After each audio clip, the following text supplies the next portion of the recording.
following interview was conducted with Don Gustafson for the Soldier's Perspective of American Occupation of West Germany for the Oral History Project. It took place on March 7th, 2013 at Augsburg College. The interviewer is Chris McCollom.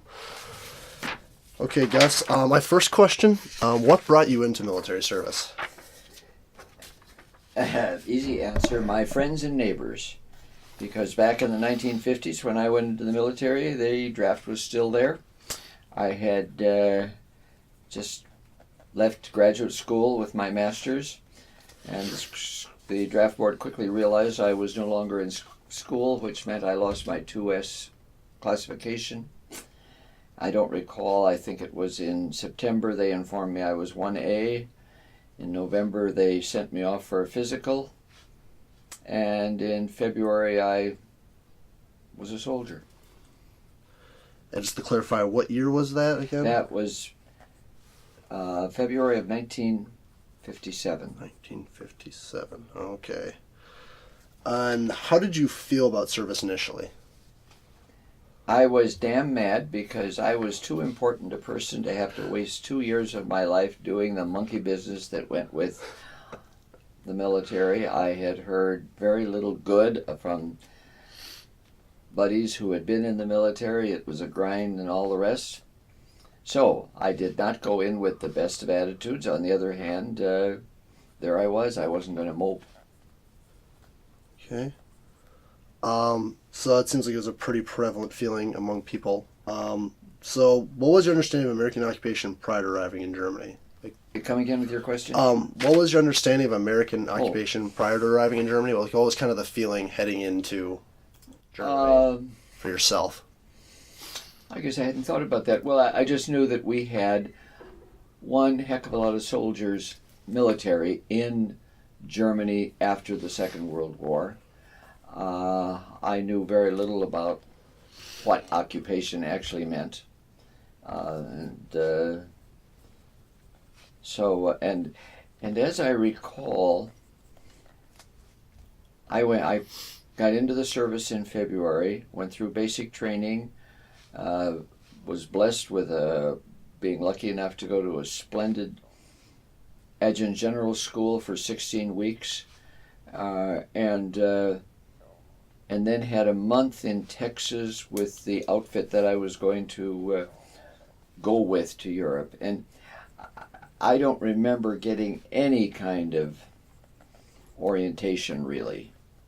We may have gotten, except that the last month, that month at Fort Hood was hell, as far as I was concerned, because I was new there, I didn't know anybody, and the whole outfit was trying to get ready to go. They were trying to get all of their equipment spit polished, and as I recall, we were working into the evening, 9, 10, 11 o'clock.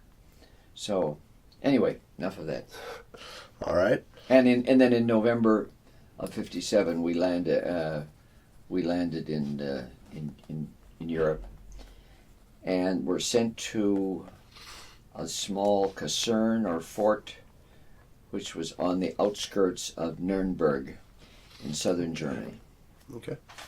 And that's where you're stationed for the duration of your service? And I was there for the rest of my... Okay. And I remained in the service. Technically, I was permitted to leave in February of 1959, but for various reasons, I agreed to stay on for 3 more months, and so I was separated from the service in May of 1959. All right.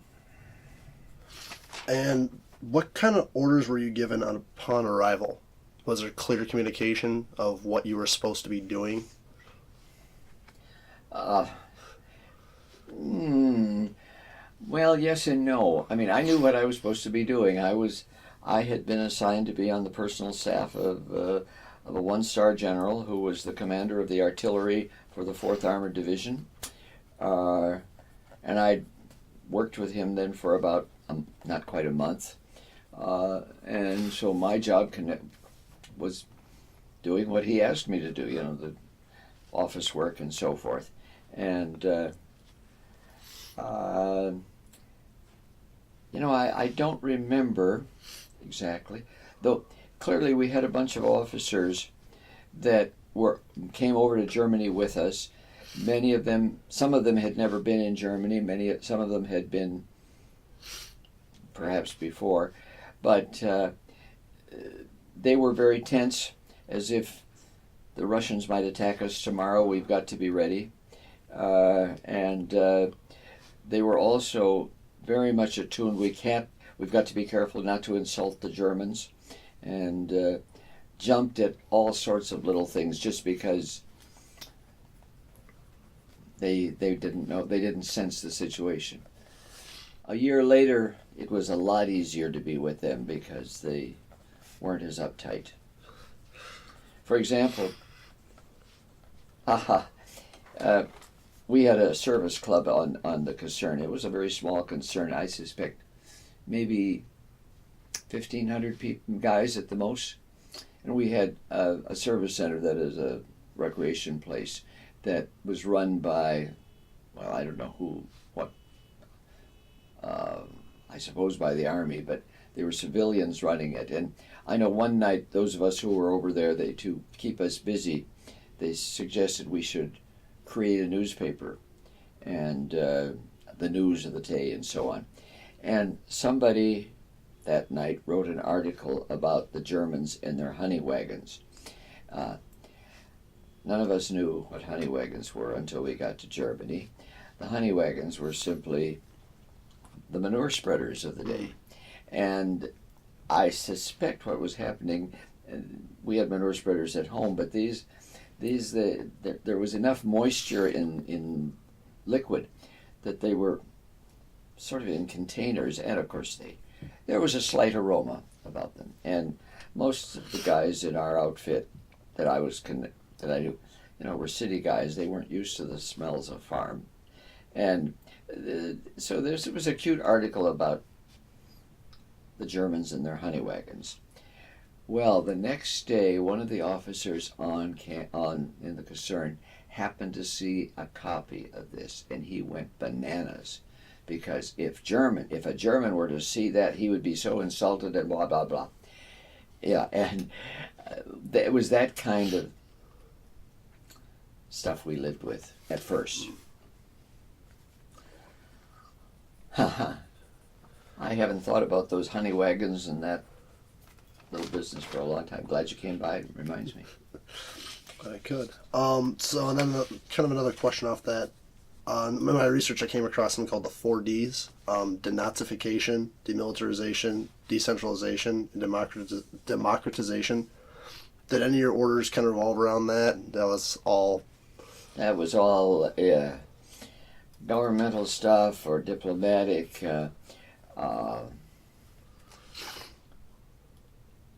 Not that I recall anything of that. I'd never heard of those 4Ds before. Sounds like historians working on it afterwards. Yeah.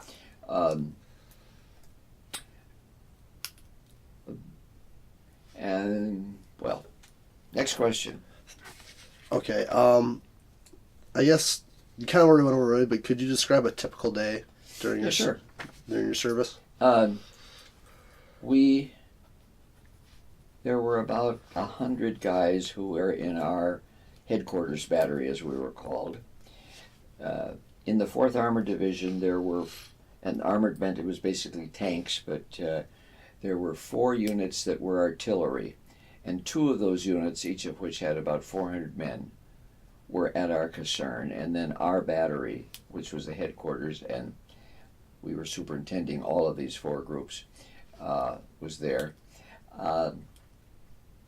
And in one wing of the building, there were the offices. The general had his own office, and I had an office adjoining it, which I shared with the aide-de-camp. The day started with a miserable reveille that we had. It was no revelry, and we had to get outside and watch the flag go up, even if it was so dark we couldn't see the flag. This was Germany, and Germany is far enough north that I don't think it got light on winter mornings until 9 o'clock. maybe that's an exaggeration, but readily was there. Went to breakfast and the mess hall, and then I immediately went to the general's to my office. The general usually came in a bit after 8, and I was there in the office. I left for lunch, of course, but I can't remember I suppose I was in the office till 4:30 or 5 o'clock. I was clearly underworked in that the amount that I had to do for the general was minimal, other than being a receptionist for people coming in to see the general, and I guess I had to go and get his coffee occasionally and little things like that. The amount of correspondence I had to do for him was not great, some. And because I was lucky, because since I was working for the general, nobody else dared come in and throw anything on me to do, because it might interfere with what the general. And I should also say that the general's office was on one side of my little room, which was about the size of this room, and on the other side was what was his title? The assistant officer to the general, he was a colonel, and my general had only 1 star, so he was among the, I was impressed to be working for a general, but in the Army, 1-star generals were, well, not that special. Let me also say, I was lucky enough to be working with a fellow that I never got close to him, in the sense of, at no point were we buddies or pals, but I certainly respected him, and I clearly felt that he respected me, and so we basically had what I would say a good working relationship. I had a somewhat different situation with the aide-de-camp, who was a West Point bastard, immature and difficult. Fortunately, he left after, I can't remember, 4 or 5 months for something else, and then the second aide-de-camp was just a really neat guy that I did like, and we worked together very well.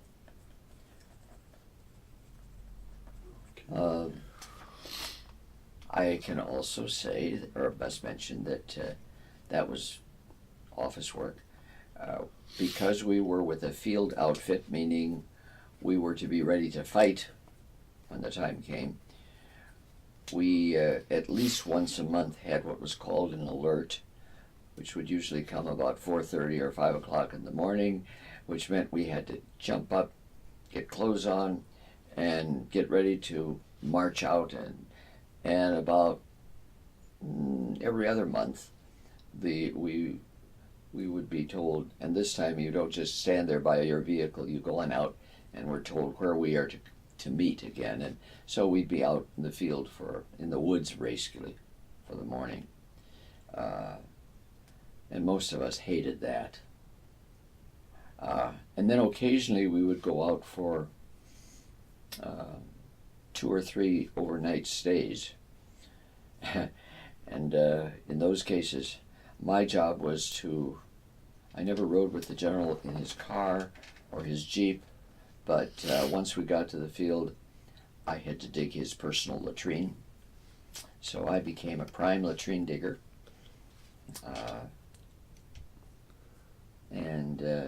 Well, okay. Next question, unless you want to probe.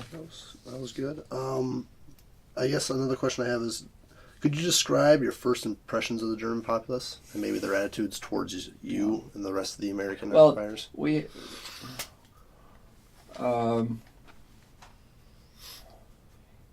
By sheer chance, I had been in Nuremberg a couple of years earlier, only for a few days, when I was on my way to India. So, in that sense, it wasn't totally new. But I didn't meet any Germans at that time, and well, the Germans weren't down there. They weren't speaking English generally, and they looked askance at us, and we looked askance at them. We certainly had been informed that not that the Germans didn't necessarily like us. And in this little village of Zerndorf, where our concern was located, and Zerndorf was, basically a suburb of the big city of Nuremberg. In this little village, it had a few shops and then a very fine eating place, a small eating place. But on the door to that place, in very bright, clear letters, was a sign that said, "No occupation troops." And we took that seriously for a while. Eventually, some of us discovered that what that really meant was they didn't want us to come in there wearing our uniforms. If we came in civilian clothes and ordered a meal, that was fine. But most of the guys in our outfit didn't enter the Golden Lawa. They went up the street to a place I never went into, which I'm sorry about now, which was just an old-fashioned beer joint where the whores hung out, and amazingly, it was called Mom's. And that's where they went. Not all of it. Okay. And as the years, as we were there for more months, we just began to realize they're just Germans, and they're the people that are here, and I don't remember any really antagonizing situation or so on. And eventually I got involved with a group in Nuremberg of Germans who wanted to practice their English, and we would meet one night a week and just talk about all sorts of things. So, did your superiors kind of have the same attitude towards? Were they lax with the German people as well, or were they a little more? Well, it was very formal in there. They knew they had to be nice to Germans and not offend them, etc. And of course, the Germans knew how to protect themselves.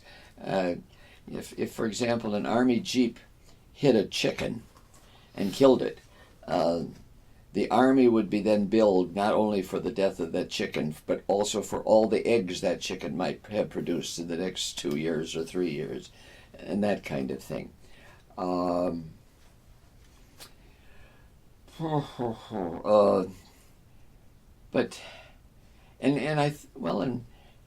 a couple of the officers, for example, the aide-de-camp I mentioned as being the bastard, he got hooked up with a German girl, and within a year had married her. I don't recall ever meeting her. I'm not sure I wanted to, but so there was that kind of it. And of course, the guys who I still remember one of the first nights we were allowed off the caserne and off the base after we got there, and this bunch of guys from our battery went down to them. They'd heard about Mom's place, and they had found women, and they came back, and I can still hear, "What's wrong? These women, they don't shave in there under their armpits." And German women didn't. So, okay. So I guess kind of you talked about the Jeep hitting the chicken. Was that kind of misconduct or accidents? Yeah. Prevalent? Not tremendously. No, I don't. We were pretty much warned about that, where we had to do what we could do and couldn't do, and I suspect maybe I didn't hear about all things, but I do know. One of the fellows that I got to know a little bit, neat guy, and I should mention, in a way I didn't see the real army because, well, I did, but the guys I was with, after hours and so forth, most of them were guys with college educations, who were going to become professionals one day. They weren't 18-year-olds just off. And we had enough of those, but I was 24 years old. Most of a good number of the guys I was with were similar age, and well, one of these guys that I didn't know terribly well proved to be gay at a time when being gay was certainly not permitted, and he ended up having an affair with a German fellow, roughly his own age, and the German fellow's father found out about it, and there was hell to pay over that episode, although that probably would have happened anywhere, not just because they were Germans. Oh, non sequitur, but I know you're going to say, why are you taking up tape time? But we had a German Friendship Day somewhere along a week, I guess. And we were supposed to bend over backwards to let the Germans know we liked them, and the office and whoever planned it saw to it that one night the officers were to go to the opera in Fürth, and Fürth was the city adjacent to Nuremberg, and I can't remember. Well, the general knew I wanted to go I'd like to go to the free opera, and so he saw to it that I got a ticket and so on, and that was very fine. And most of the officers that I knew could care less about opera, but they had to go, and they were supposed to bring their wives and so forth. And I can remember of course the opera was in German. I don't remember what it was, but somewhere in the opera these guys were trying to stay awake to watch and listen, and at some point in some scene one of the characters says auf Deutsch two of the few words that almost everybody learned, which was mach schnell, make speed. And all of a sudden, this one character on stage, mach schnell, and the whole audience just burst into laughter because finally they understood something. and well, it was kind of obviously a formal affair, but well, it's kind of difficult when you're given an assignment. Try to like these people, and the Germans who were there. It was the mayors and some other officials who were probably as unwilling to be there as anyway. Enough of that. So you kind of touched on the Germans' initial reaction, at least when you first got there. Yeah. Or at least what we perceived. Perceived it. Yeah. Was that did that perception hold over time? No, I quickly learned that, hey, I made German friends, and who were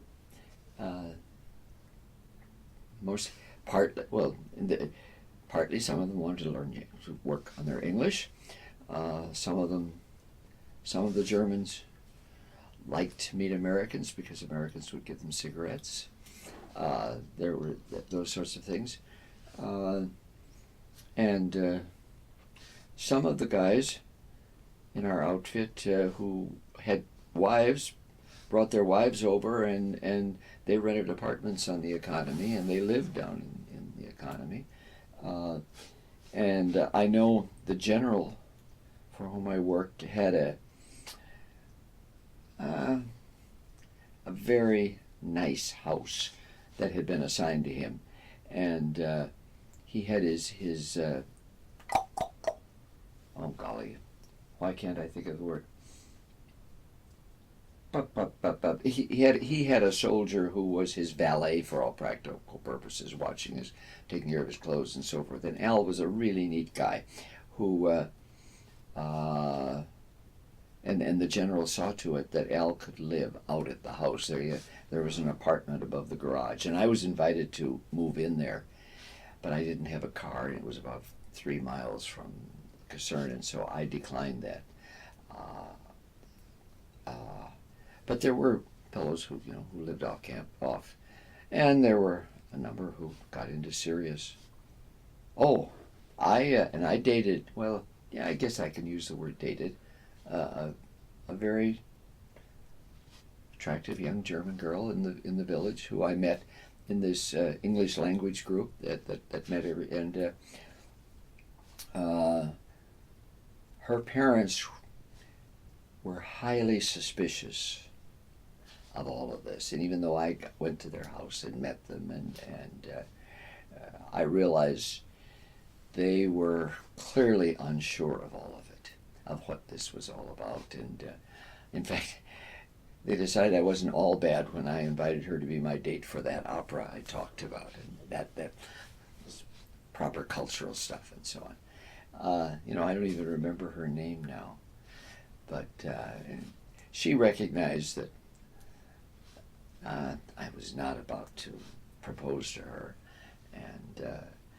and as I say, she was cautious, but and I can't remember how long afterwards, but somewhere along the line I had a letter from her telling me that the next week she was getting married to an American officer whom she had met, and I don't know anything more about it. But look what I led her toward.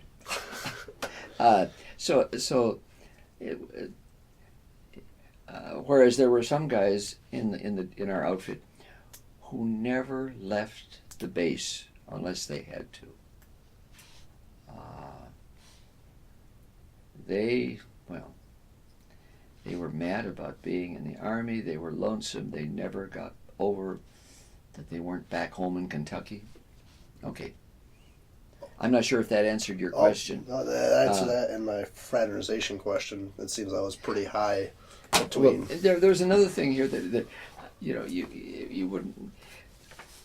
While we were there, a film was released about the Nuremberg trials, and after the war, German leaders were tried at Nuremberg, and it was a major event that went on for months, and a documentary was released somewhere, I suppose in the spring of '58, and I was intrigued by it, and I went to see it, and I remember sitting there in that theater surrounded by Germans, and all of a sudden it dawned on me I was very obviously an American, because Americans were picked out because we had to have military haircuts, and Germans wore their hair long, and we smelled different, I don't know, but and I remember suddenly thinking what am I doing here? What if we've got some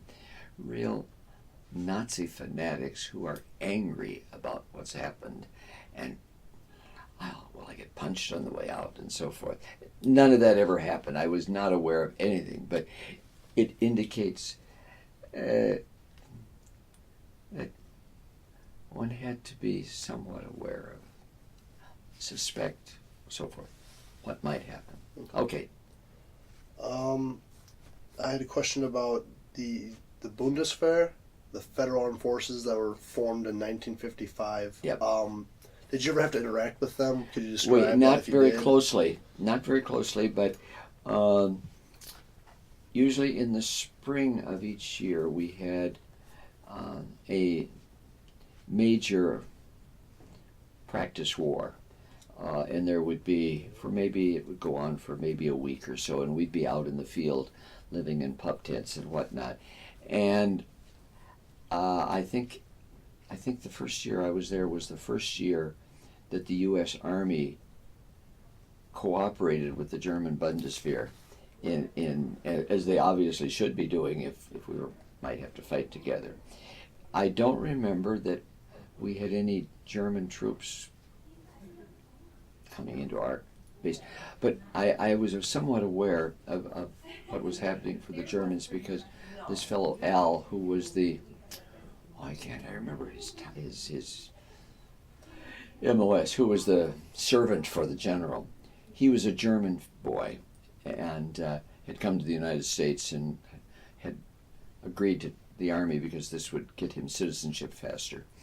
But Al came from a village about 50 miles south of Nuremberg, and he had a younger brother who was in the Bundeswehr, and occasionally that younger brother would come and he'd be around and or we'd hear where he was and so on. But I don't remember any other. I should have. I'm sure that the general was involved, but when it came to those tactical things, and I really wasn't involved in finding out about them and so forth. Even though, hey, before I could, I had to get a top secret clearance. I don't remember ever getting close to anything that I would have considered secret, but that was just one of the Army rules. And I passed. I hadn't done anything to suggest I was unworthy of the job. Okay. Yep. So you kind of mentioned earlier how you were always ready for the Soviets in case there was an attack. Was that threat really taken very seriously? Could you describe the kind of feeling that you had? Well, yes, with yes. Sherman? It was, and we were not too far from the Czech border, so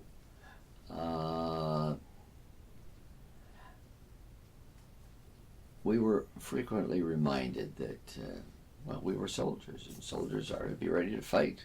And even though I had, I don't even remember if I had a weapon during those years. I know I had a weapon in basic training and so on, but I can't remember. And if I did have a weapon, it didn't amount to much. I mean, I had a typewriter I kept saying I'd have to throw.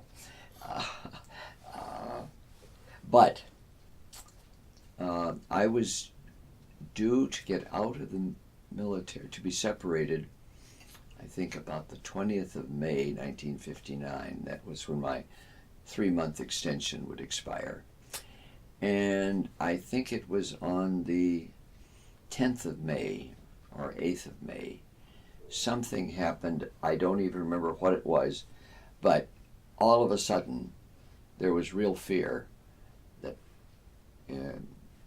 we may be on the brink of conflict. And so our outfit was ordered out to the field. And we were located at a place where I don't remember exactly if we could just look out and see where across the border, but I was quite aware that just as our tanks and men and artillery and so forth were gearing up on our side, the Russians were doing it or whoever we assumed the Russian were on the opposite side. And somehow I could not believe we were likely to go to war directly, but I'd seen enough of our drunken sergeants to think it would be just like it for one of these goofballs to do something that looked provocative and fire his weapon at them, and they'd fire back and be into something by accident.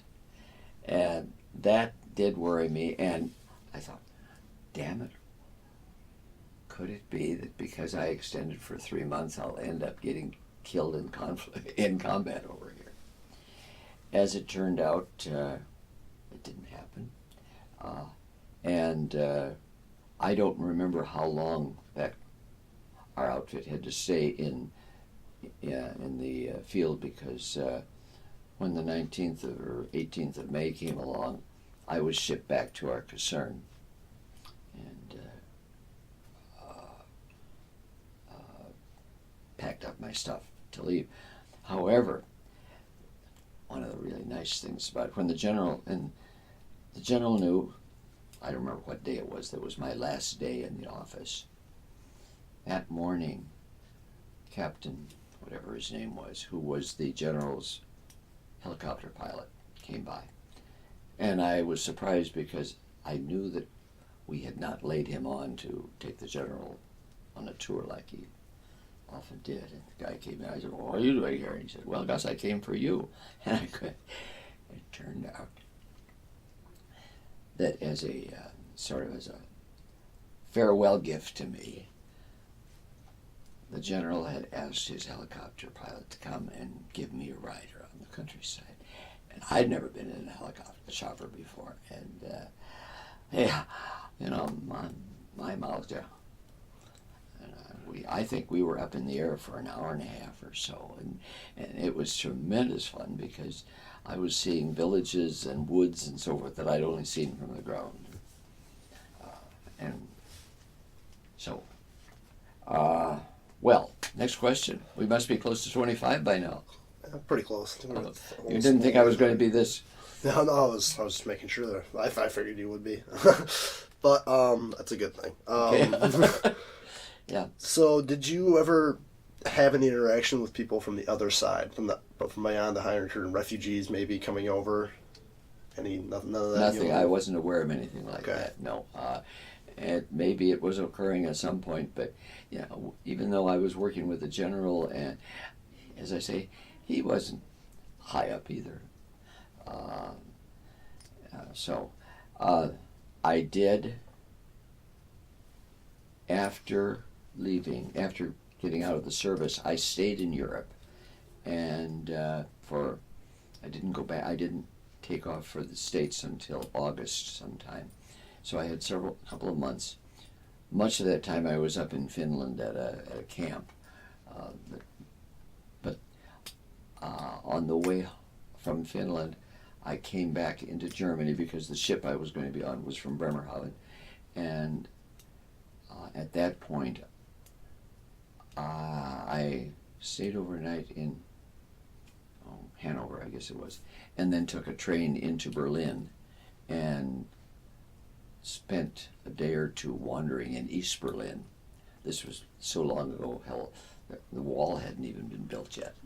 But, and then I was just simply a tourist, so otherwise I have no recollection of any contact of this. So. Could you kind of describe what it was like being in East Berlin? Because I think that's pretty interesting that you were... in East Berlin? Yeah. Well... as opposed to the West. I didn't know, except, I had my passport, which I knew I better have with me, and walked through Checkpoint Charlie with no trouble, and simply wandered. I know I got into the museums, visited a church or two. We did go, I had traveled, this was in 1959. 5 years before, I'd spent the summer in India with a group of Minnesota students, one of whom, an incredible woman, blonde,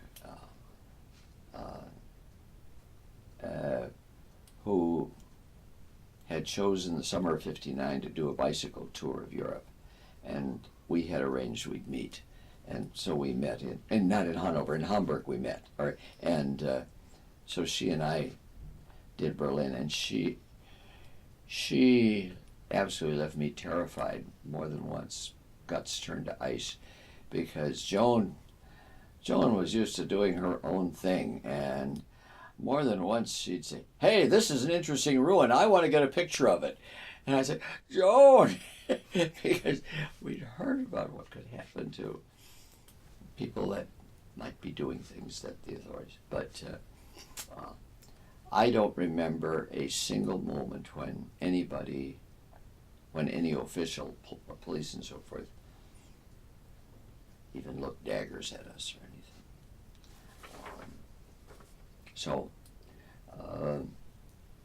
I do remember being rather jolted because we did get into East Berlin and change some money so we could, and we found,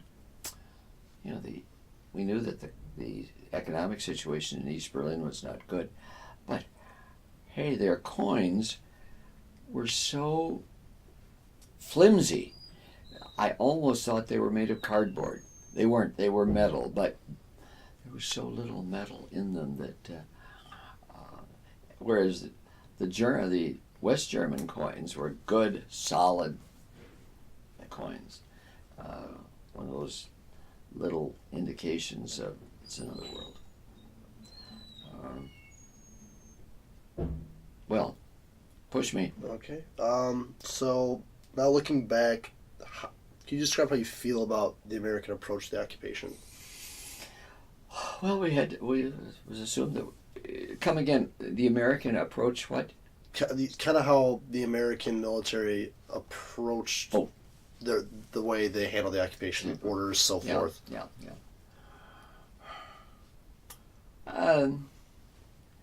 I guess maybe I had been brainwashed enough to think, well, this is the way the Army has to operate.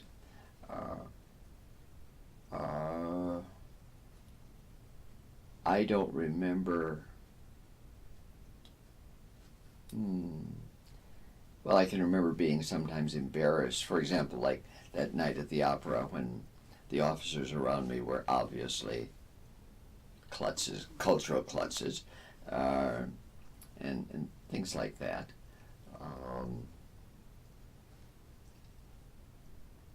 Hadn't ever quite thought of things in that direction. So let's pass. Okay. Well, let's just finish up with, as your service came to an end, how did you feel? Like, could you describe what the emotions you went through, the experience you felt in Germany, how that kind of all, did you reflect at all at the end? Well, I was sorry to leave because, in some ways, because, I had a college education. I had read about these places. Suddenly, I'm there. You discover that Europe is a place where everything seems to be on top of each other. You could, if you had a car, you could have breakfast in one country, lunch in a second country, and supper in a third country, because you just move around in that way.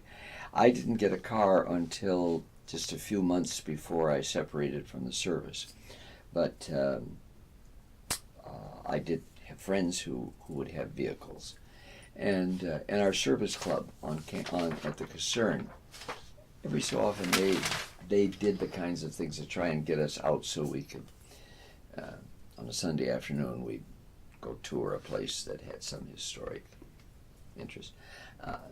I thought I got around a fair amount, but the woman who I eventually married came to Europe just as I was leaving. She taught for the Army, and so she was a civilian, and she wasn't under the kinds of limitations I was in.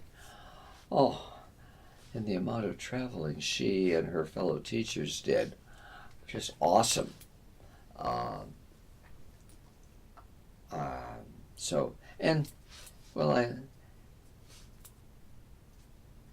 It was just great fun being there, and the food.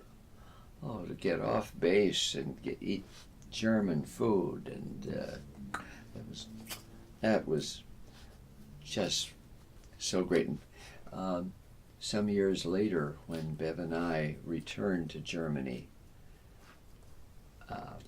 for a few days, we both just laughed at ourselves because somehow we discovered all we wanted to do was eat Kartoffel and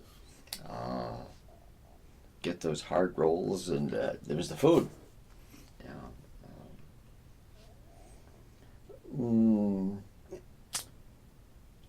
I didn't make any long-range German friends.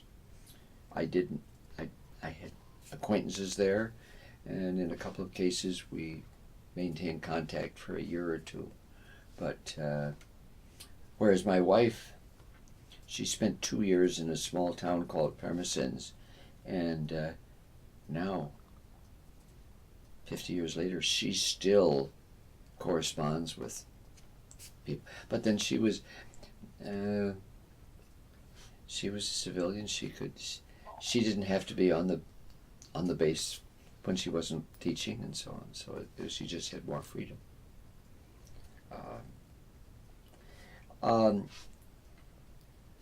You haven't asked me this, but for me, the Army was my liberal arts education. In that, I don't think I had led a really sheltered life,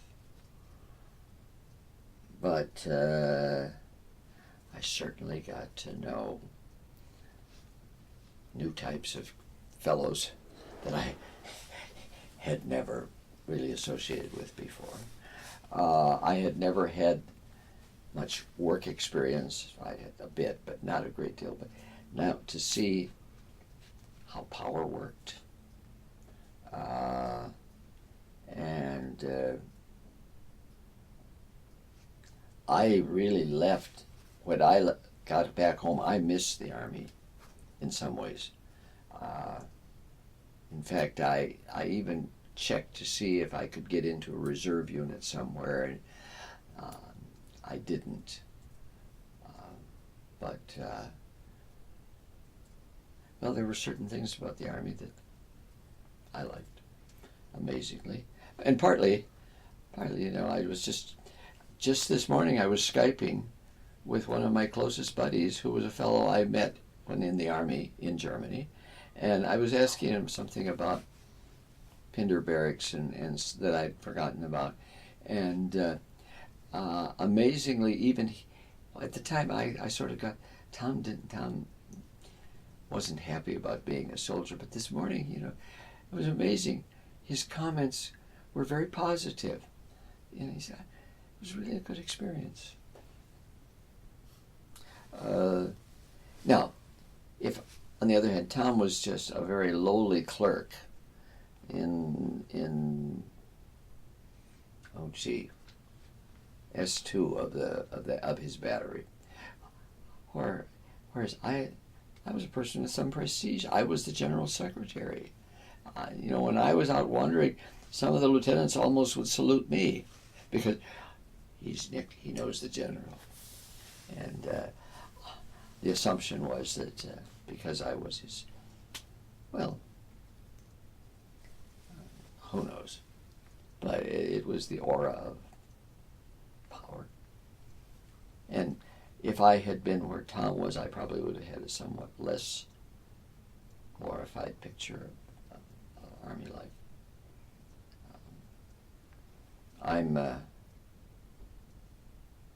Well,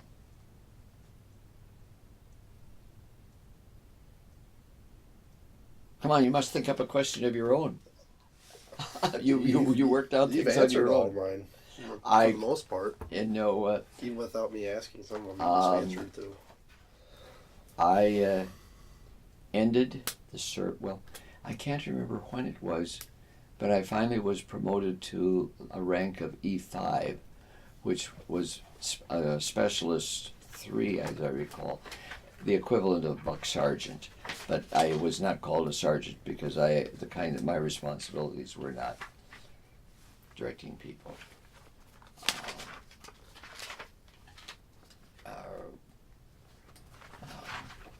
I think the only time I had any sort of command in the Army was once I was told to see that these 3 fellows did a good job of cleaning the latrine. And that was it. And this doesn't. And one of the things that the Army in general did for me, Chris, is that I grew up knowing I was a weakling. In grade school, when we had recess and shows up teams, I was always the last one picked to be on a team because, well, okay, I'll take Gus, And I didn't give 2 hoots about it. And so I just assumed, well, okay. But when I got into the military, I discovered I wasn't quite as weak as I thought I was. And basic training had some bad moments or hard moments, but hey, I did a heck of a lot better than lots of the fellows. I loved the obstacle course.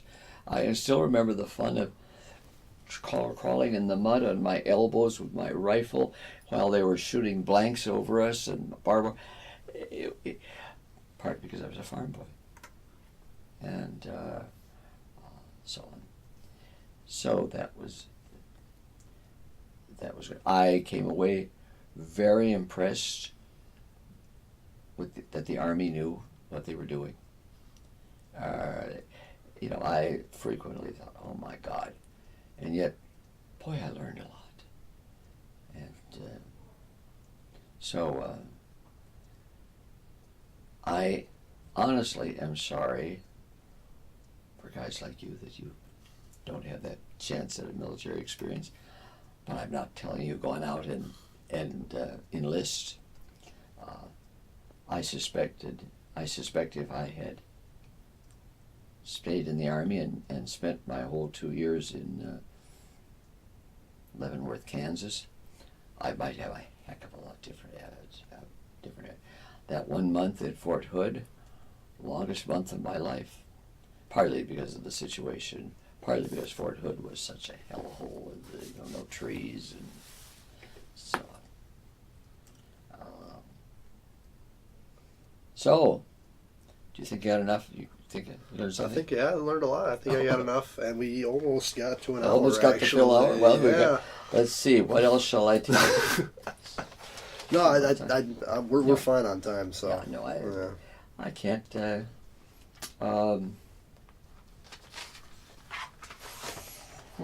I do remember. Oh, this is some very good moments.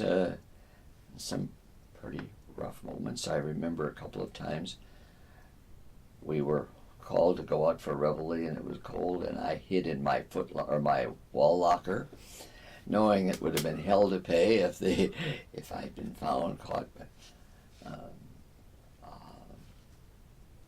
those kinds of things. It was good for me to be in. You people have had chances, experiences that I've never had, that I hadn't had up to that point. But I had never had any interaction with Afro-Americans, and in the military I met a couple of really neat Afro-Americans with whom I connected. One of the fellows that was among my closest buddies in Nuremberg has become well known in church circles for his music, and I would say 3 or 4 times a year I find myself at a church service or something, and they're doing a number by Hal Hobson. So, well, good enough, guy. Thanks, Gus. I appreciate it.